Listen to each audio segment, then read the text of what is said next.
There is a plague spreading, creeping its way across the land. They thought it dead, but no, it infects the unsuspecting and the rash alike, wrecking wherever it goes, and its name is Terra.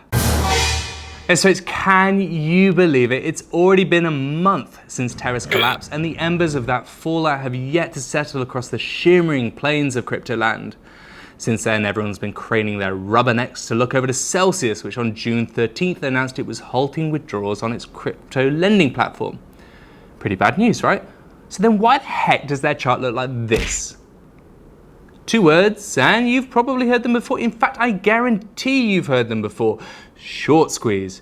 Yup, the squeeze has seen CEL gain 250% since June 14th, led by the rallying cry of GameStop-esque traders buying up tokens that were getting shorted at super low prices thanks to widely reported rumors of insolvency pertaining to Celsius HQ. Even had its own trending hashtag.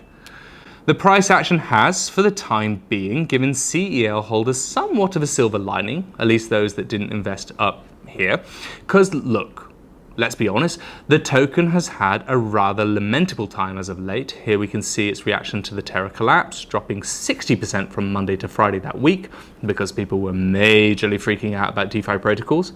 But further along, we then see this second drop, which if we follow the wick all the way down here, takes us onto a further 84% slump over just 4 days. Oof. Yep, that one had something to do with the whole "you can't take your money off of our platform now, soz" announcement. So, let's backtrack for a minute here. What is Celsius and how did this whole situation unfold? Let's take a look-see. Similar to Anchor before it, Celsius is a crypto lending firm that offers a big shot returns as much as 18% annually deposited on crypto, annually on crypto that's deposited by investors on its platform. Where Celsius seems to make its money is by taking those deposited crypto and then lending them out to exchanges and institutions for a profit. And this ain't no dinky toy shop platform either. As of May 17th, Celsius was home to just under $12 billion worth of assets. Now, armed with that background info, consider this triforce of issues for why it's likely halted all withdrawals on its platform, leading to this ongoing short squeeze.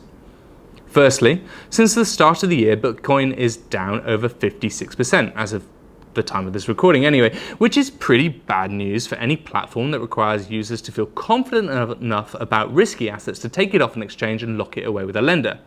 And even worse when you consider that Celsius uses Bitcoin as collateral against loans it made with other cryptocurrencies. Secondly, since Terra's collapse, there are wider fears of this DeFi contagion, an insipid plague where blockchain projects exposed to Terra come under pressure and fail, and then those projects with that exposure to Terra, they also start to come under pressure and fail, and on we go round in a big interconnected web of financial failure and farce. Wait, isn't this the plot of The Big Short? Oh. And then that happens. Basically, people have started to ask a question literally unthinkable at the end of last year. Who wants their money anywhere near DeFi right now? And the third issue relating to why it's likely halted withdrawals on its platform right now, Celsius has accumulated $450 million in staked Ether from its user-deposited Ethereum, which doesn't sound like a problem until one realizes that one staked Ether does not currently equal the price of one actual Ether. That pair has had its own depegging of its own last month, leaving Celsius heavily exposed. The stray from parity has made it super tricky for Celsius to convert its staked Ether back to Ethereum to honor customer withdrawals. Put all of this together in some big sloppy sandwich, and suddenly people come to the conclusion that Celsius is struggling to weather what it calls extreme market conditions. To avoid a total bank run on its platform, it needs to first stabilize its liquidity and hence the lock on withdrawals. So, what does the future look like?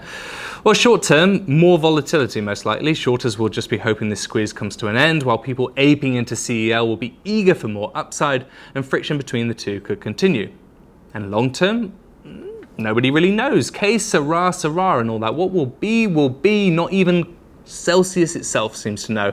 This week, the crypto lenders said the process of sorting this whole mess out will take time. And by process, one can imagine they'll be unwinding their own holdings and flooding the market with those tokens they want off their books, which will likely further impact broader prices too. That ambivalent takes time comment is unlikely to fill Celsius users with much glee though. Outrage has already spilled across the crypto world in the last 2 weeks as people's life savings and YOLO war chests alike were locked away from reach on the platform.